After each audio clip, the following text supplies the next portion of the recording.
Bah non, ils sont coupés. Ah, oui.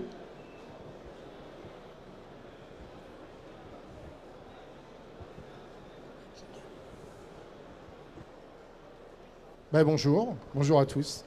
Bonjour donc à Planète Bière, enfin Liquide Passion, le festival qui regroupe tous les salons Planète Bière, France Quintessence, Paris Cocktail Festival et le Rhum Fest Paris. Donc on va démarrer le programme de conférence avec une conférence sur les bières tendances, les bières actuelles. Et avec moi, il y a donc Laurent Sicurel de La Fine Mousse et Elena. Et je vous laisse vous présenter, savoir ce que vous faites dans la vie. Et pendant ça, je vais vous servir une première bière, mais une bière qui est justement sans alcool et qui est en ce moment très tendance. Parce qu'il est 12h30 quand même pour nous. On commence tranquille. Pas déconner. Donc je m'appelle Laurent Sicurel, je suis un des cofondateurs de La Fine Mousse, donc un bar à bière qu'on a monté en 2012, spécialisé sur la bière artisanale, des petites brasseries et sur la découverte de l'univers de la bière dans sa globalité, uniquement sur des brasseries indépendantes, ça c'est important pour nous. Donc on a plusieurs bars à bière, on a la Fine Mousse et la Robe et la Mousse à Odéon, et un restaurant spécialisé à Cormé Bière, où demain vous allez d'ailleurs avoir une conférence avec Bianca la sommelière, Bianca Dizon, donc sommelière, et Victor Leclerc, le chef de cuisine. Et j'ai aussi des activités plutôt dans le domaine du B2B sur la distribution. Voilà, uniquement pareil, bière artisanale, une société qui s'appelle la Compagnie des Boissons Vivantes. Je te laisse te présenter, Elena. Ça va être beaucoup plus court. Je travaille donc dans une cave à bière qui s'appelle La Binouze, qui a été créée il y a environ 6 ans par Benjamin et son père, voilà, passionnés de bière, et qui m'ont recruté en 2017 pour m'occuper de la sélection et de plein d'autres choses. Voilà. Et on a une cave à bière et un bar rue de Rochechouart dans le 9e arrondissement de Paris. Le deuxième établissement, je vais l'apprendre à certains, a fermé la semaine dernière définitivement. On n'aura pas supporté les affres du Covid. Ça arrive. Et vous pouvez nous retrouver du coup rue de Rochechouart avec plein de bières à la pression, plein de bières dans les frigos, du vin, Voilà. Et tout plein de choses. Voilà. Bah justement, on va parler surtout de la bière aujourd'hui et justement des bières tendances.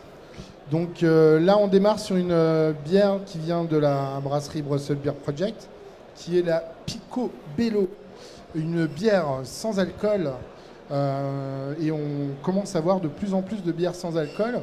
Justement, vous, dans vos établissements, dans votre activité, est-ce que vous voyez cette demande commencer à grandir, et surtout l'offre, puisqu'on a l'impression qu'on a une plus belle offre d'année en année sur les bières sans alcool, et surtout que ça a progressé au niveau du goût, au niveau de la recherche, pour proposer des produits, des bières sans alcool.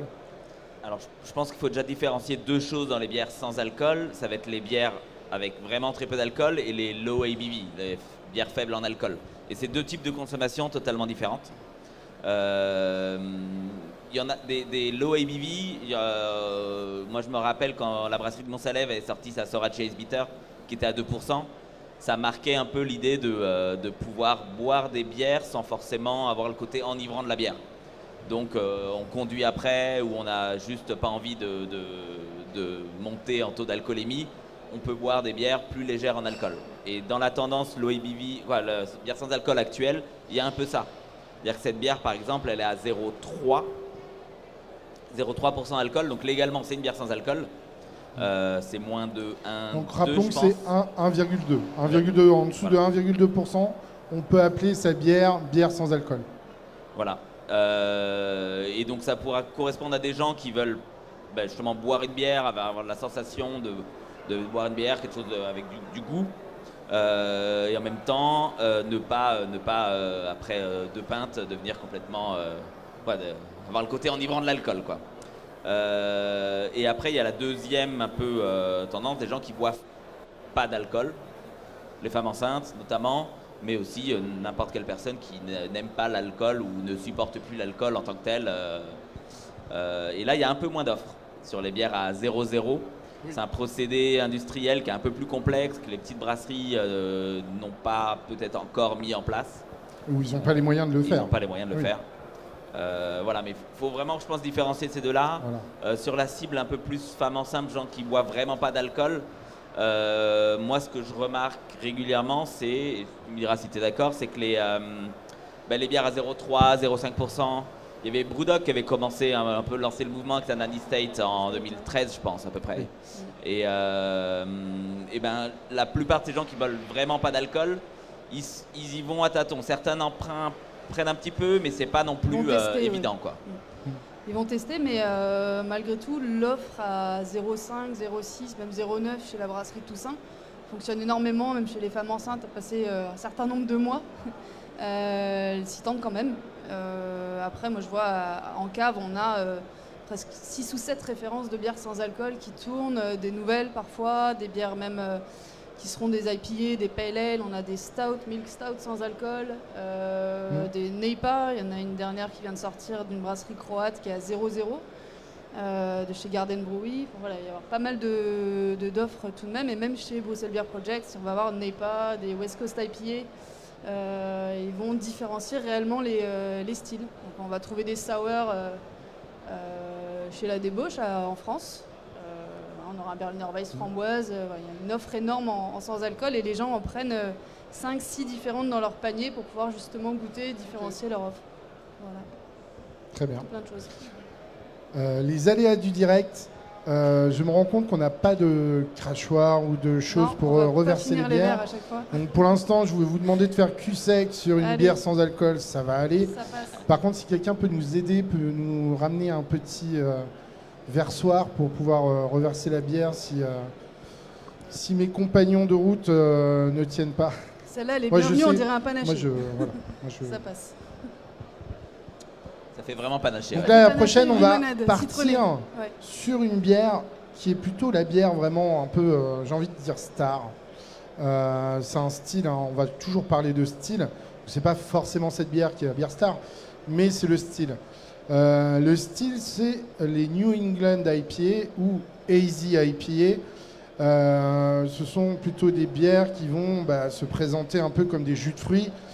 Sur du houblon aromatique et qui vont avoir un aspect très épais, très dense, mais qui vont justement présenter un certain équilibre entre le sucré et le côté amer et aromatique du houblon.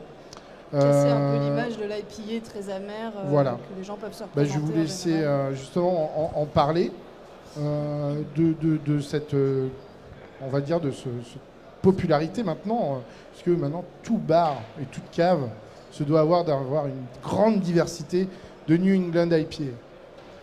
Alors, moi je remettrai un peu dans le contexte déjà de la conférence de côté les tendances de la bière, où je pense qu'avant la Hazy IPA et la New England IPA, c'est l'IPA qui est tendance. C'est-à-dire que d'un point de vue un peu plus grand public, un peu moins dans nos mondes d'endroits spécialisés, l'IPA est devenu tendance depuis 2-3 ans, vraiment. Nous, quand on a ouvert la Fine Mousse il y a quasiment 10 ans, les gens y rentraient, ils ne savaient pas ce que c'était qu'une IPA.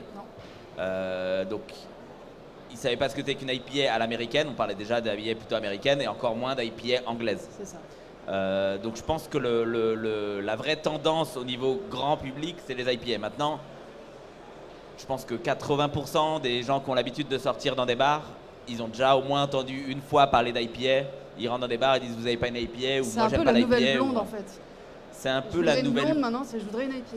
Blonde ou plutôt ambrée ou blanche. C'est ça. C'est-à-dire qu'avant on classait effectivement les bières un peu plus par couleur, où heureusement on est en train de s'en sortir. C'est rentré dans la nomenclature classique de la blonde, la blanche, etc. C'est l'IPA rentré dedans.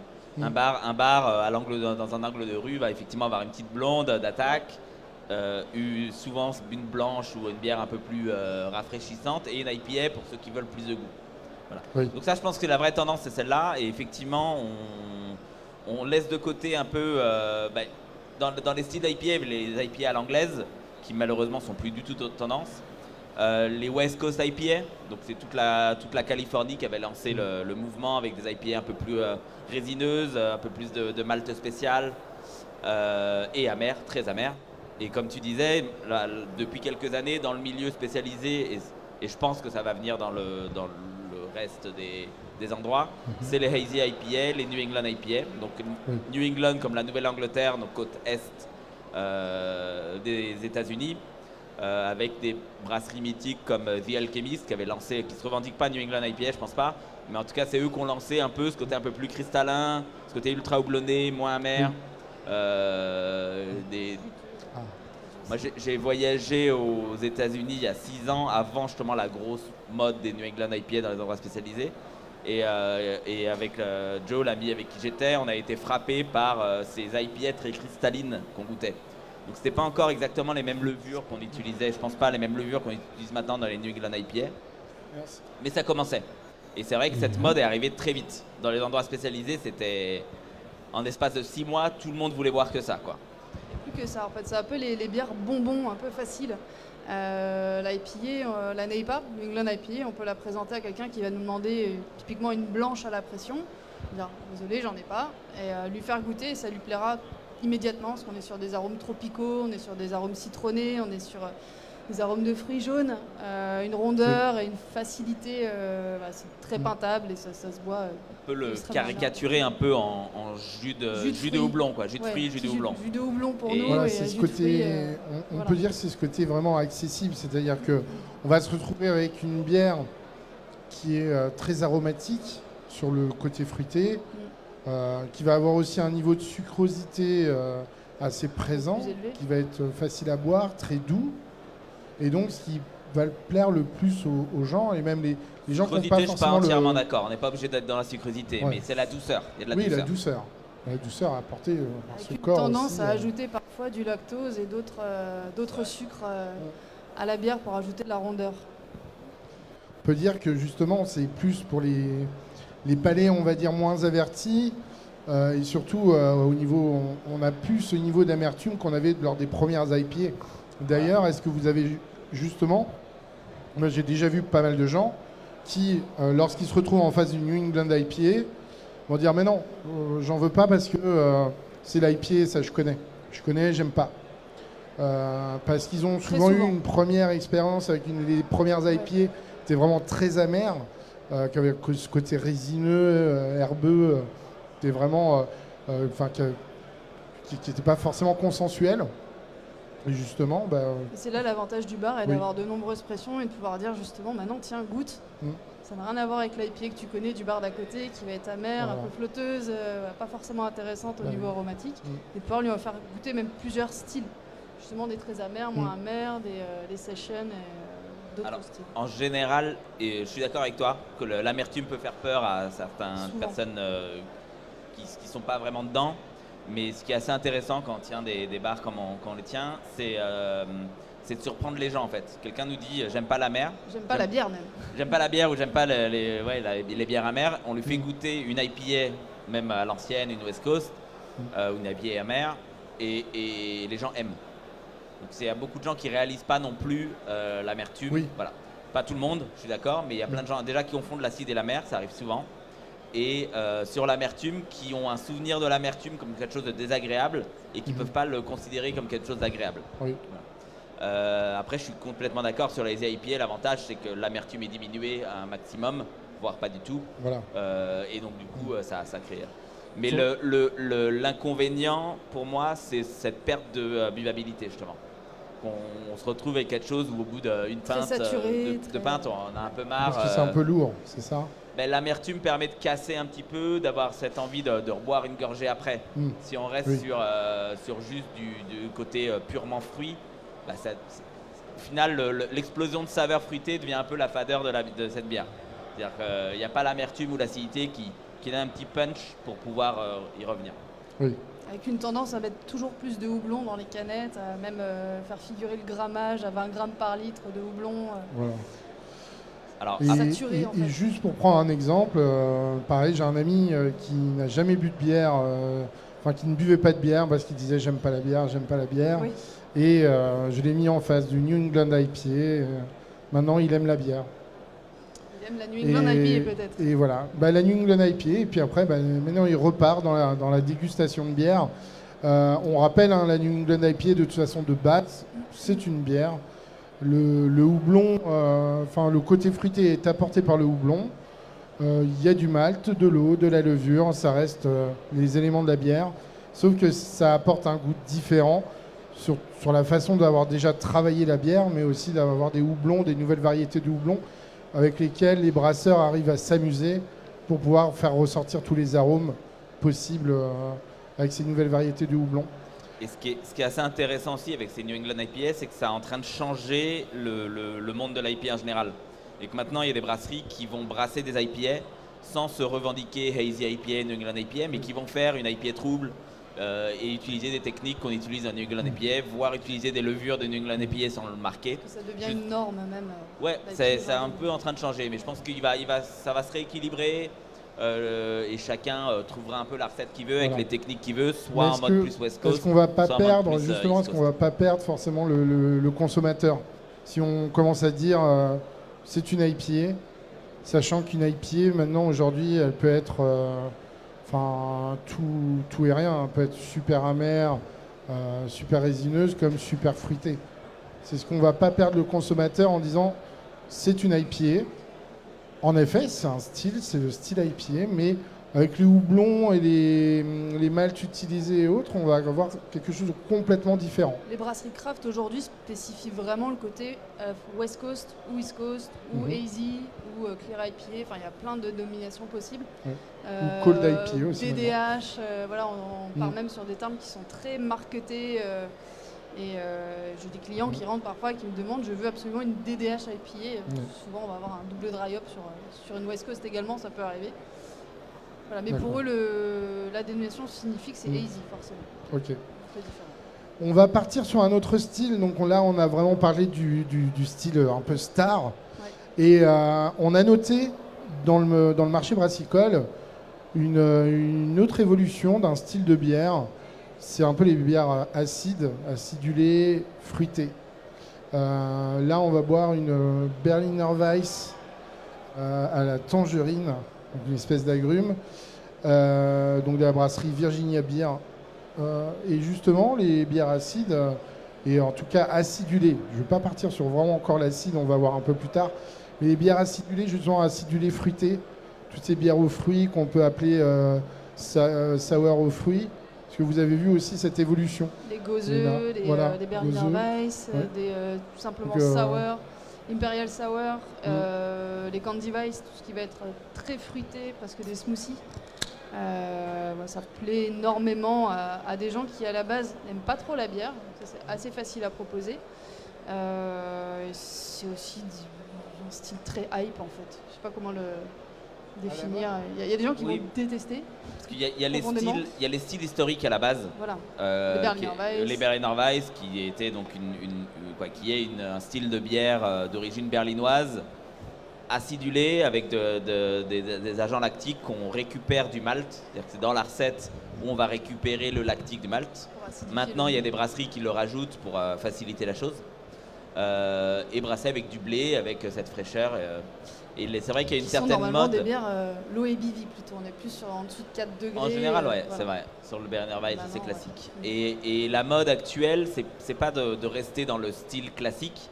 Même s'il y a quelques brasseries, il y en a une à Berlin, Schnee-Euler, qui fait un super travail là-dessus. Mais la plupart des brasseries vont faire leur Berliner Weiss ou leur sour, entre guillemets, en utilisant cette idée-là et en rajoutant beaucoup de purée de fruits pour donner un peu cette bière un peu bonbon, quoi, mais qui rend la chose très rafraîchissante, très agréable et qui éloigne un peu de l'idée de la bière conventionnelle, ça c'est sûr. Alors, moi je suis un peu surpris parce que justement là, on est sur un joli taux de buvabilité. On ne s'est pas trop éloigné du style Berliner Weiss. Non. Alors que malheureusement, j'ai vite dire malheureusement aujourd'hui, et on le voit pas mal en Europe, pas mal disent qu'ils font une Berliner Weiss, mais ça reste une base de Berliner Weiss avec une grosse purée de fruits. Et on a des bières vraiment très épaisses, très, très compliquées à boire. Alors par contre là, on est vraiment on reste dans l'esprit Berliner Weiss, très facile à boire, très légère. Et lactique, on sent bien le côté lactique. Voilà, il y a le côté lactique aussi. Avec pas trop acide au final. Hein. Et elle est vraiment top celle-ci. Hein. C'est désaltérant et ça fait le boulot justement d'une Berliner Weiss. Mais en effet aussi, vous avez vu justement et comment ça se passe au niveau de cette j'ai pas envie de dire folie, mais ces bières justement acides où on rajoute vraiment des purées de fruits, où on fait carrément, on a plus l'impression d'avoir des smoothies ou des purées de fruits alcoolisées qu'une bière. Je sais pas comment vous le prenez. On va en voir une après, tout à la fin. Nous, à la Finmousse, l'équipe en général, on n'est pas à fond là-dedans. On en a de temps en temps un peu à la pression parce que c'est une partie de l'univers de la bière intéressant et rigolo, on va dire. On a accueilli un événement des brasseries très connues là-dedans, c'est Omnipolo, qui aime beaucoup faire des choses un peu très gadget avec autre chose. On a accueilli un événement, ça a super bien marché, on était content de le faire. Mais c'est vrai qu'on a rarement, on dédie rarement beaucoup de bec à ce style de bière. Parce qu'on s'éloigne un peu de ce qu'on pense être l'esprit de la bière, qui est un côté buvabilité déjà, et en même temps un côté un peu... Il faut de la créativité, mais il faut rester dans des limites. Après, on s'éloigne, on sort d'autres choses. Ça devient juste un smoothie de fruits alcoolisés, type Alsacer. On utilise la bière comme base alcoolique et derrière, on rajoute du fruit et c'est plus la purée de fruits que le produit en lui-même et qui devient alcoolisé. Pour revenir un peu sur est-ce que les sours sont tendance, déjà j'aurais bien aimé dire que sûrement sur le terme sour qu'on utilise beaucoup est très large. C'est large. Parler de toutes les bières acides. Oui. Donc il y a les styles un peu Berliner Weiss comme celle-là ou un peu plus purée de fruits. Il y a des styles que des brasseries appellent juste sour parce qu'ils ont mis de l'acidifiant dedans et ça va être une bière acide. Et après il y a l'autre univers, je sais que tu voulais en parler un peu plus tard, mais je préfère en parler maintenant, c'est les bières de fermentation mixte ou spontanée avec un travail beaucoup plus lourd sur les levures et éventuellement sur un vieillissement en fût. Et c'est assez important de séparer bien ces deux, c'est une bataille dans nos métiers au jour le jour. C'est pas la même chose de rajouter du fruit et de travailler des ingrédients locaux, ses propres levures, c'est deux univers complètement différents. On va avoir les bières bonbons et les bières qui vont effectivement se retrouver plutôt du côté du terroir. C'est pas la même complexité, etc. Pas du tout. Et dans le grand public, je pense qu'on commence un petit peu à arriver à connaître ce que c'est que les Berliner Weiss. C'est-à-dire tous les endroits spécialisés à bière et même des endroits spécialisés haute boisson, je pense aux bars à cocktails, je pense à des bars à vin. Ça y est, ils ont des références de Berliner Weiss, de bière acide, de sour, ils en ont au moins une ou deux et ils le présentent. Il n'y en a pas encore dans le bistrot d'Angle, il a déjà ses IPA, il n'a pas encore ses sour. Mais ça pourrait arriver. Je pense qu'on n'est pas trop loin que ce style-là soit vraiment la tendance grand public qui va arriver et qui va marquer un peu l'esprit des gens où, au lieu de commenter une blanche type belge ou type allemande d'ailleurs, va commander une pour Berliner les personnes Weiss. qui commanderaient des criques qui ne sont pas des vrais criques, mais des criques plutôt très sucrés, très fruités, ou des faros, ou des choses comme ça. Ça va cibler cette personne-là. Ça remplace parfaitement en étant moins sucré. Tout à fait. Et je vois que tu as le t-shirt de Grand Paris avec son IPA Citra Galactique. Je pense que leur presse framboise et toute leur gamme presse avec des fruits marche hyper bien en fait. Oui, vraiment un gros niveau d'accessibilité, un large choix aussi. Ils s'amusent avec plusieurs fruits, donc ils vont faire plusieurs brassins et jouer avec plusieurs fruits différents. Et à chaque fois ça fonctionne et à chaque fois il y a aussi en effet la clientèle qui répond présent. Donc oui, c'est vraiment, on commence à voir poindre cette tendance sur les bières acides, après à voir comment les brasseries aussi réussiront à bien délimiter. Je pense qu'il y a aussi quand même une attention particulière sur les appellations. Comme je disais tout à l'heure avec la Berliner Weiss, aujourd'hui beaucoup de brasseurs appellent ça le Berliner Weiss parce qu'ils rajoutent des fruits. Or, la Berliner Weiss a normalement une certaine caractéristique. Elle doit rester légère, accessible, très buvable, rafraîchissante. Et aujourd'hui, ça devient un fourre-tout, surtout avec ceux qui ajoutent beaucoup de purée de fruits. Et j'ai peur qu'on aille perdre les consommateurs. Il y a certaines brasseries qui vont se spécialiser. Je prends la brasserie SPB. On va avoir des surettes, des bières légèrement acidulées qui vont travailler beaucoup plus les maltes et les matières premières d'origine de la bière sans forcément travailler du fruit, qui vont beaucoup mieux mettre en avant en fait ces styles-là et respecter les styles de base d'origine. Et d'ailleurs, justement, sur ces styles-là, avant qu'on démarre une autre bière, on a aussi, si je dévie un peu, On vient prendre, puisque tu parles de la brasserie SPB, on peut aussi parler un peu de ce style de bière un peu fermière, de saison. Rustique, ouais. Des bières rustiques, fermières, qui commencent à venir. Donc, c'est pas encore forcément accessible au grand public. Il y a quelques brasseries en ce moment qui commencent à le travailler et à développer ça. Je ne sais pas si chez vous, vous voyez un peu en tant que cette caviste, demande. On est prescripteur, donc c'est vrai nous on aime ça. Je suppose que c'est aussi ton cas. Tout à fait. Donc on en a à la pression en permanence, parfois 3 à 4 différentes sur 12 becs, donc j'imagine qu'à la fine mousse c'est beaucoup plus. Et les rayons en sont remplis, donc c'est vrai qu'on les conseille beaucoup. Et souvent, il suffit de tirer un centilitre à la pression pour que ça plaise. Les gens repartent avec une bouteille, découvrent, avec des brasseries comme la Goutte d'Or qui ont beaucoup démocratisé aussi ces styles-là. Oui. Et d'autres. Alors sur les bières fermières, c'est encore un univers où le terme peut être désigné beaucoup de choses. Il y a même un livre qui a été écrit sur les bières fermières, d'un auteur québécois qui a assez génial. Rustique, oui, après ça sera pas la même chose. Mais voilà, chacun y voit un peu ce qu'il a envie d'y voir, parce que bière fermière, ça peut être bière qui est brassée dans une ferme. Ça peut être n'importe souvent, quoi. c'est plutôt les farmhouse ale, on va dire, donc le style farmhouse, qui va tendre vers un style saison. Mais encore une fois, saison, il y a une redéfinition du style depuis 5 années. Les gens ne sont pas d'accord. Voilà. Est-ce que c'est des saisons type Saison du Pont, qui est une référence dans l'univers de la saison, ou est-ce que c'est des saisons un peu plutôt style américain, comme ce que fait Hill Farmstead, Oxbow et beaucoup de brasseries, avec des choses un peu plus sauvages, un peu plus rustiques. Et c'est un peu plus ce dont tu parlais. Je pense que nous, quand on en parle ensemble de bière fermière, on pense plutôt à ça.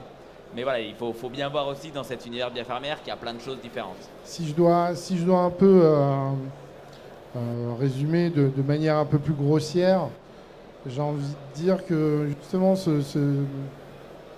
cette culture un peu de ces bières-là, on va plus se rapprocher de la nature. On va être plus en contact avec la nature. Ça va être peut-être des bières qui sont un peu plus élevées naturellement.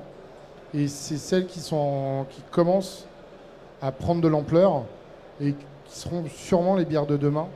Plus naturellement, avec une notion du local. Voilà, circuit la court, notion du local. Des houblons français et des brasseries qui vont aller, parfois comme la Montagnarde, simplement se balader autour de chez eux pour trouver les ingrédients.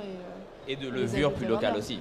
Et de levure locale. Sans parler de spontané, juste en parlant de maîtriser des levures locales qu'on a récupérées dans l'environnement. Tout à fait. Il y a une brasserie hollandaise que j'adore qui s'appelle la brasserie Nevel qui a fait ça en fait. Elle a récupéré dans des fleurs de son environnement des levures de son environnement qu'elle a séparées. Ils ont créé leur propre souche de levure avec d'autres levures dedans et ils ont leur propre souche de levure qu'ils réutilisent. Et à ce côté local, et c'est effectivement très, très fermier dans l'esprit. Alors après, là, après il y a ce terme de rustique qui est vraiment ce que je vais vous ouvrir, c'est justement, on est aussi un peu dans le thème. Donc là, on est sur de la brasserie Montmorillon, donc qui est un Montmorillon, qui est donc une bière blanche de fermentation mixte et qui a sommeillé 12 mois en barrique de Saint-Nicolas de Bourgueil. Et elle a été justement élevée avec des framboises aussi, des framboises sauvages qu'il a récupérées, qu'il a mis dans les barriques, et il a élevé une bière blanche. La base, c'est une bière blanche, et il s'est amusé à la faire sommeiller dans une barrique pendant 12 mois, et avec des framboises, donc qui va lui donner un côté un peu plus nature, un côté un peu plus avec le bois aussi qui va travailler tout ça. Donc là, on est vraiment sur les notions de local. On est sur une brasserie française qui fait du local. Elle est bio d'ailleurs, la bière. Donc avec que des éléments bio. Donc voilà, on était sur le local justement. Je ne sais pas si on peut parler aussi de saisonnalité, puisque si on va chez Cantillon, ils vont brasser leur bière aux fruits en fonction des saisons, ajouter les fruits au moment où ils sont là, dans la nature. Alors après, il y a beaucoup de brasseries qui vont utiliser des purées, qui vont utiliser des fruits congelés, qui vont utiliser... on n'aura pas du tout cette notion de saisonnalité. Donc, je ne sais pas si chez Montmorillon, ils ont utilisé des framboises quand il y en avait. Ça dépend si c'est des fruits, soit on les utilise congelés en purée ou alors fruits frais. C'est ça. Et non, mais l'exemple de Cantillon est intéressant. Alors là, on passe dans le vrai spontané. Donc, Cantillon est assez connu, mais il y a d'autres producteurs de lambic que beaucoup de gens connaissent pas. Notamment les gens dans le vin nature connaissent beaucoup Cantillon, mais ne savent pas exactement ce que c'est que du lambic. Du coup, ils ne connaissent pas les autres producteurs de lambic, qu'ils soient industriels ou tout petits, traditionnels. Et Cantillon, lui, ne fait donc ça, ils travaillent en fermentation spontanée et ils ne font leur brassin qu'en hiver. Donc ils ont gardé ce côté saisonnalité à l'extrême. Et les bières aux fruits le reste de l'année. Voilà, c'est vrai. Et les bières aux fruits le reste de l'année. Vraiment, Et oui, mais à base de leur lambic, ils ne brassent que l'hiver. Et dans l'idée, c'est ils brassent pour utiliser le refroidissement naturel. Donc c'est des bières où ils essaient de capter, ils captent les levures de leur environnement en refroidissant la bière dans une sorte de bassine qui s'appelle un cool chip la nuit en fait. Donc ils brassent, ils laissent refroidir la nuit dans ce cool chip et du coup ils ne peuvent brasser que l'hiver. Ils ne veulent brasser que l'hiver pour ne pas utiliser de machine pour refroidir. Donc là on est à l'extrême de la saisonnalité. Pour avoir les meilleures levures, les meilleures bactéries, les meilleurs, et avoir un goût derrière qui sera optimal. Il y a le côté goût, il y a le côté traditionnel, dire c'est comme ça qu'on a toujours brassé la bière, minimisons le nombre de machines qu'on utilise. Alors là on a un peu dérivé, on est parti sur Cantillon, mais justement là j'essaie de vous amener plus sur les bières locales. Justement, est-ce que vous avez vu une évolution au niveau de votre offre dans les caves, dans les bars, sur les bières locales, aussi une demande là on a tous vécu une crise sanitaire sur laquelle on est en train de difficilement de sortir. Mais on a vu aussi un regain d'intérêt pour tout ce qui était local de la part des consommateurs. Est-ce que vous l'avez aussi constaté dans vos établissements ? Beaucoup plus d'étagères remplies par les bières locales actuellement que depuis que je suis arrivée. Ça s'est concrétisé pendant le premier confinement. En fait. C'est vrai qu'on a eu tendance nous-mêmes à plus aller vers les brasseries locales. Et y compris quand on a pu rouvrir le bar en démarrant uniquement avec une sélection à la pression de bières du coin, de brasseurs qu'on connaissait, histoire de les supporter et de les aider. Et c'est vrai que ça a aussi tendance à beaucoup plus plaire au public. Voilà. Nos clients sont plus friands de bières du coin et comprennent parfois mal qu'on puisse avoir des canettes qui viennent de New York ou d'autres villes du monde. Quand on peut faire les mêmes bières en fait en France. Oui, tout à fait. Mais nous, c'est même quelque chose qu'on a toujours voulu pousser en fait, le local. C'est-à-dire que la bière, par essence, doit être locale. Que ce soit au niveau de la Fine-Mousse, on a toujours dédié 50% des becs au local. On a même ouvert un bar à Odéon qui s'appelle La Robe et la Mousse, qui est 100% local. On essaie de faire moitié Île-de-France, moitié français. Et au niveau de la distribution, on a commencé par des brasseries françaises, locales, et c'est ce qu'on a toujours cherché à pousser. Donc je suis d'accord dans l'analyse que ça marche de mieux en mieux, que les gens ont envie de boire un peu plus proche, de connaître le producteur. Je pense que c'est assez important de pouvoir s'identifier et pas d'acheter une bière un peu marquée. Là, hier, j'étais dans un restaurant ramen et ils avaient de la Kirin. Sauf que sur les fûts de Kirin, il y a marqué Weihenstephaner, qui est une brasserie d'État bavaroise. Donc il y a un côté s'éloigner de la marque pour se rapprocher plutôt de producteur qui est le producteur. Voilà. Et les gros industriels l'ont compris. Le rachat de Gallia par Heineken en est la preuve. C'est-à-dire qu'ils ont compris qu'il fallait une équipe sur place, une équipe qui comprenne bien le marché et que les gens ont envie de savoir où ils achètent. Gallia a un super bar à Pantin, voilà, ça rapproche du producteur et les industriels se cachent un peu derrière ça et soutiennent ça aussi. Du coup. Ok. Et justement, là, on va pas tarder à conclure. Tu parlais du bar Gallia. Ce qu'on constate aussi beaucoup aujourd'hui dans la tendance, c'est ces brasseries qui vont monter leur lieu, qui vont monter même un lieu de vie où les consommateurs vont pouvoir aller sur place, déguster. Et ça, on ne peut que le conseiller aux gens, justement, de vérifier quelles sont les brasseries artisanales qui sont autour de chez eux et d'aller les voir, d'aller pousser la porte, car souvent, il y a un lieu de vie, il y a un bar, il y a de quoi boire sur place, amener sa famille, ses voisins et passer de bons moments. Et on voit aussi ce besoin d'être sur place et de voir le lieu de production, puisqu'on est en train de boire, en train de déguster quelque chose qui est produit juste derrière, et on voit les cuves. Ça, c'est la tendance qu'on voit aujourd'hui. Et on a vu apparaître, il y a 10 ans, je ne pensais pas que ça allait vraiment apparaître, mais des brewpubs. Donc il y en avait déjà quelques-uns dans Paris.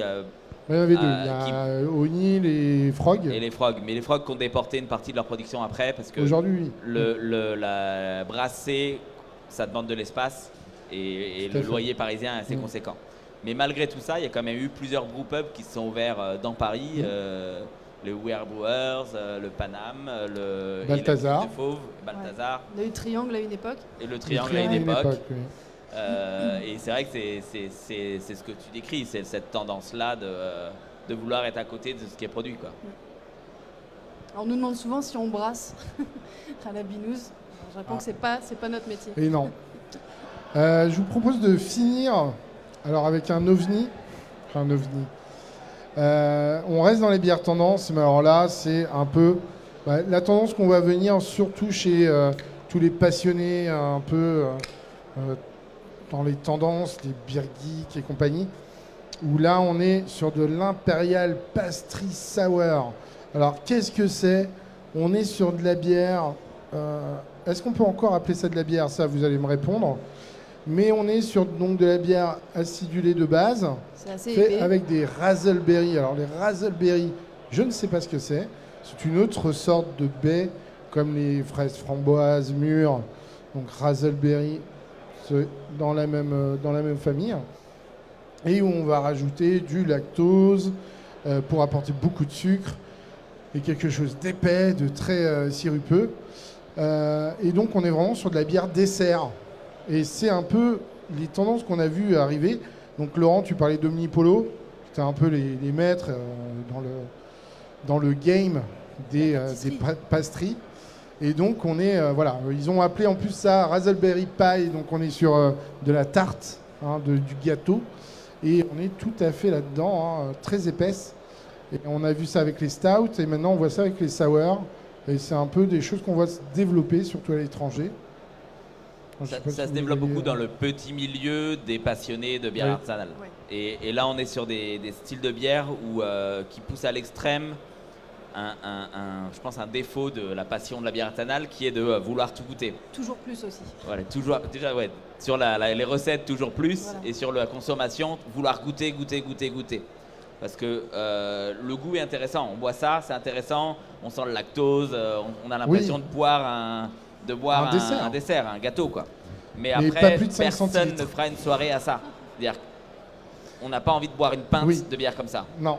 Et pourtant, ça arrive. On va prendre un galopin, 12,5 centilitres, et on sera content, on aura goûté, on aura dit je l'ai goûté. Voilà, donc c'est un peu le défaut de ce style de bière. Après, c'est très ludique. Ce côté collectionneur, tu veux dire? Voilà, il y a le côté ludique, collectionneur. On a des belles canettes qui se collectionnent. Et par contre, oui, alors on nous fait ça en canette de 50 centilitres, mais c'est pour partager avec 10 personnes. En général, c'est ce que les gens font. C'est ce que tout le monde fait. Et c'est ce qui est sympa dans la bière, c'est de partager aussi. Ouais. Donc, ceux qui n'ont pas d'amis. Mais je pense pas que ça soit une tendance. Je veux dire, c'est quelque chose qui existe depuis un moment déjà de collectionner ce qu'on goûte. Oui. Et des bières extrêmes. Des bières extrêmes comme ça, on n'en avait pas autant. Non, mais il y a 10 ans, on travaillait l'amertume. Il y avait des bières extrêmes dans l'amertume. Oui. Quand Mikkeller a sorti sa 1000 IBU à l'époque, c'était waouh, on a sorti 1000 IBU. Donc IBU, c'est la mesure d'amertume des bières. Et Mikkeller avait sorti une bière ultra amère. Voilà. Là, c'est qui mettra le plus de houblon, qui mettra le plus de fruits à 500 grammes, 1 kg par litre de bière. Il y a eu ça aussi.